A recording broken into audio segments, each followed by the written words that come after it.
Tatap istri Anda, keluarga Anda sebagai titipan Allah, dan Anda akan dihisab. Saya tuh kalau pulang malam, saya tatap istri anak-anak saya yang sudah tertidur. Sekarang Anda suka tanyakan, ya Allah, di mana saya dihisab ini? Saya khawatir mengajar banyak orang datang, tapi pada keluarga sendiri tidak mendapatkan perhatian sesuai dengan hak. Assalamualaikum warahmatullahi wabarakatuh. Selamat datang di my channel. Kembali lagi bersama saya Dwi Jaya. Apa kabar kalian semua? Saya doakan semoga kita semua selalu diberi kesehatan, diberi kelancaran rezeki, dan dimudahkan segala urusan kita semua, amin. Dan seperti biasa kita akan mengaji bersama, dan kali ini kita akan mendengarkan kajian dari Bapak Ustadz Adi Hidayat. Yuk langsung saja kita simak kajian berikut ini.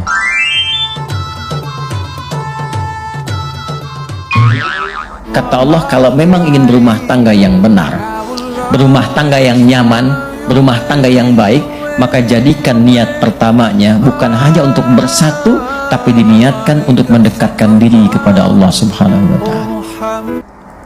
Nah, apa sih tujuan menikah itu?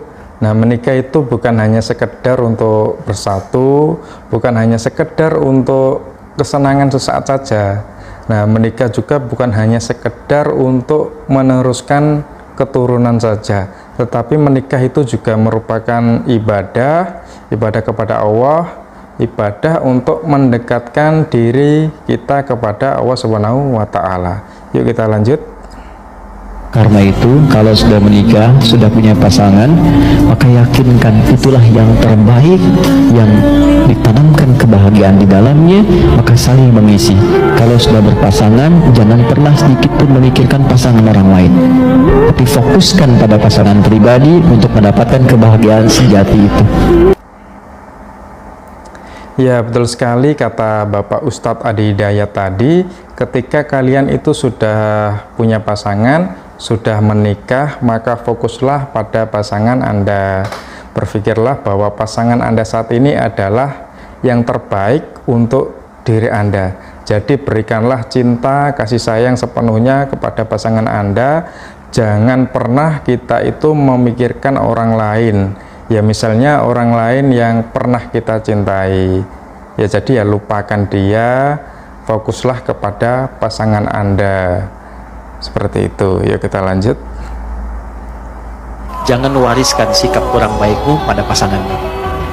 Allah sudah kasih bocoran sebelum menikah, bahwa setelah menikah itu, maaf dengan kalimat ini, tidak seindah dan sesempurna seperti yang tergambar sebelum menikah. Kita sudah paham semua lah, kalau sebelum menikah yang paling sempurna kan pasangan, yang paling ganteng dia, yang paling cantik dia, yang paling sempurna dia, segalanya. Tapi Allah kasih bocoran sebelumnya, nanti sebelum menikah seperti itu, setelah menikah akan tampak karakter-karakter dan perilaku yang tidak terbayang sebelumnya. Maka rem pertama yang Allah sampaikan, hei suami, hei istri, aku tahu tidak ada yang sempurna di antara kalian berdua, tapi jangan wariskan karakter kurang baikmu pada pasangan. Nah, biasanya itu ketika sebelum menikah, seseorang itu pasti akan menunjukkan sifat baik-baiknya. Nah, baiknya ditunjukkan, sifat buruknya itu disembunyikan. Nah, tetapi setelah menikah itu, nah perlahan-lahan sifat keburukannya itu akan muncul. Nah, apalagi di saat ada masalah, kemudian emosi, nah sifat buruknya itu pasti muncul seperti itu biasanya. Nah, kalau bisa itu ya ketika setelah menikah ya sifat buruk kita itu kita hilangkan. Kemudian jangan sampai sifat-sifat buruk kita itu kita wariskan kepada pasangan kita, dan juga terutama kepada anak-anak kita. Jangan sampai sifat buruk kita itu ditiru oleh anak-anak kita, seperti itu. Yuk kita lanjut. Kalau sedang ada masalah berseteru kan, tapi setelah selesai kan jadi lebih nikmat ya. Kalau rumah tangga sedang ada masalah, jangan banyak diperseterukan, tapi direnungkan sejenak. Oh, Allah ingin meningkatkan kualitas rumah tangga ini sehingga kita bisa mendapatkan nikmat yang tidak pernah didapati sebelumnya. Makanya nikmat berumah tangga itu yang terbesar selalu bertambah ketika menyelesaikan masalah. Silahkan cek.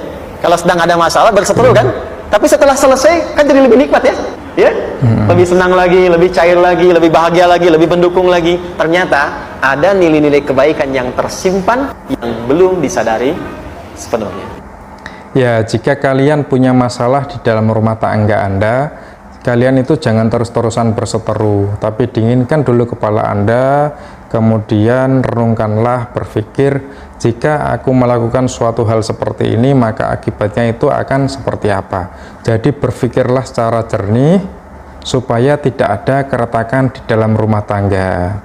Nah, jadi kalian itu ya berpikir bersama, kemudian mencoba menyelesaikan masalah Anda tanpa adanya emosi. Jangan berpikir panas ya, berpikir dingin ya.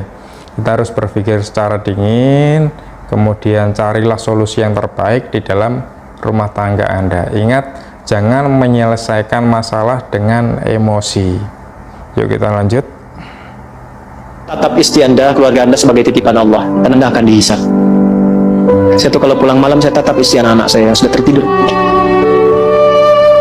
Sekarang Anda suka tanyakan, ya Allah, di mana saya dihisab ini? Saya khawatir mengajar banyak orang datang, tapi pada keluarga sendiri tidak mendapatkan perhatian sesuai dengan hak. Ya Allah, ketemu lagi enggak gitu? Antum dihisab, kan itu dipasangkan dengan ampun, bukan dengan yang lain. Itu dihisab. Maka perlakukan pasangan sebagai amanah Allah. Lakukan. Demikian juga istri kepada suami, anak-anak. Kemudian bekerja, lakukan fisabilillah. Kalau sudah fisabilillah, nggak mungkin korupsi, nggak mungkin nyogok. Jangan pulang dengan membawa yang haram. Sayangi keluarga. Nah, ingat bahwa istrimu, anak-anakmu itu adalah titipan dari Allah Subhanahu wa Ta'ala. Jadi cintailah dan jaga istri dan anakmu dengan baik, dengan sepenuh hati. Ya, ingat, sebagai suami ya boleh-boleh saja bekerja, tapi bekerja ya jangan terus-terusan sampai lupa waktu. Tapi ingatlah hak-hak istri dan juga hak-hak anakmu. Begitu juga seorang istri kalau mau bekerja ya boleh, silahkan, tetapi jangan pernah melupakan hak-hak suamimu dan juga hak-hak anak-anakmu. Ya, jangan bekerja kemudian lelah, capek, tidur, anak-anak kalian ingin bermain bersama denganmu, kamu tak menghiraukannya. Jangan seperti itu. Kamu harus punya waktu untuk pasangan dan juga untuk anak-anakmu, seperti itu.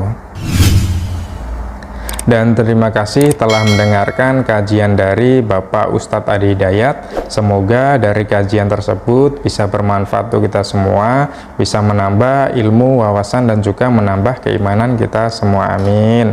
Dan terima kasih telah menemani saya untuk mengaji bersama. Apabila ada kata-kata saya yang salah, mungkin kurang berkenan di hati teman-teman semuanya, atau kata-kata saya yang sulit dipahami, saya mohon maaf yang sebesar-besarnya.